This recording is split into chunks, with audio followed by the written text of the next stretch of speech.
আসসালামু আলাইকুম এভরিওয়ান। আজকে আপনাদের সাথে আমার আম্মুর এই খুবই ইজি একটা চিকেন বিরিয়ানির রেসিপি শেয়ার করব। এই চিকেন বিরিয়ানিটা কিন্তু খুবই ইজি অ্যান্ড সিম্পল কিছু স্পাইস দিয়ে আম্মু কুক করেছে। এতে অ্যাডিশনাল কোনো বিরিয়ানি মশলার প্রয়োজন নেই, আর এটা খেতেও কিন্তু খুব দারুণ হয়। এখানে প্রথমে আম্মু একটা প্যানে তেল গরম করে এতে চিকেন পিসেসগুলো ভেজে নিল। চিকেন পিসেসগুলো ভাজা হয়ে গেলে এগুলো আলাদা করে উঠিয়ে রাখলো। এখন এই তেলে আম্মু 1 কাপের মতো পেঁয়াজ কুচি দিয়ে দিল, আর কিছু স্পাইসেস যেমন দারচিনি, এলাচ, তেজপাতা এগুলো দিয়ে দিল, আর দিল 2 টেবিল স্পুনের মতো পেঁয়াজ বাটা। গরম মশলা পেঁয়াজের সাথে 3 থেকে 4 মিনিট ভেজে এতে দিয়ে দিল বাদাম বাটা, আদা রসুন বাটা, জিরা বাটা, আরো দিয়ে দিল ধনিয়া গুঁড়া, মরিচ গুঁড়া আর লবণ। এগুলো একসাথে কিছুক্ষণ কষিয়ে নিব। কষানো হয়ে গেলে এতে 1 টেবিল স্পুনের মতো টমেটো সস দিয়ে দিল। সসটা দিয়ে আরো কিছুক্ষণ কষিয়ে নিব।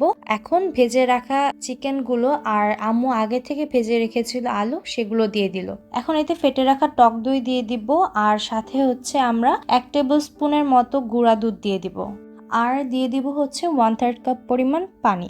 এই গ্রেভিতে চিকেনটা কিছুক্ষণ রান্না হয়ে গেলে চিকেনটা আমরা আবার উঠিয়ে রাখবো, যাতে গ্রেভিটাতে আমরা রাইসটা রান্না করতে পারি। ইনশিওর করতে হবে যাতে চালটা ভালো মতো পানি ঝরানো থাকে। পানি ঝরানো ভালো মতো হয়ে গেলে গ্রেভিতে আমরা চালটা দিয়ে দিব। গ্রেভিতে চালটা ভালো মতো মিশিয়ে এখন দিয়ে দিব ফুটন্ত গরম পানি। এরপর দিয়ে দিব 5-7টা কাঁচামরিচ আর 10-12টার মতো কিশমিশ, আর দিয়ে দিব লবণ। 5 থেকে 6 মিনিট পর আমরা আবার একবার নেড়ে দেখব।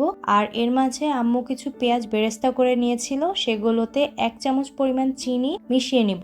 এখন আমাদের রাইসটা নাড়া হলে আম্মু যে বেরেস্তাগুলো করেছে সেগুলো দিয়ে দিব। এরপর আমরা যে চিকেনগুলো তুলে রেখেছিলাম সেগুলো দিয়ে দিব। এখন আমরা এরকম চামচের 1 চামচ ঘি দিয়ে দিব, যাতে সুন্দর একটা অ্যারোমা আসে। এখন আম্মু এখানে আরো কিছু বেরেস্তা দিয়ে দিল, দিয়ে লাস্ট বারের মতো দমে দিব 10 to 15 মিনিটসের জন্য। ব্যাস, কুক হয়ে গেল সিম্পল চিকেন বিরিয়ানি।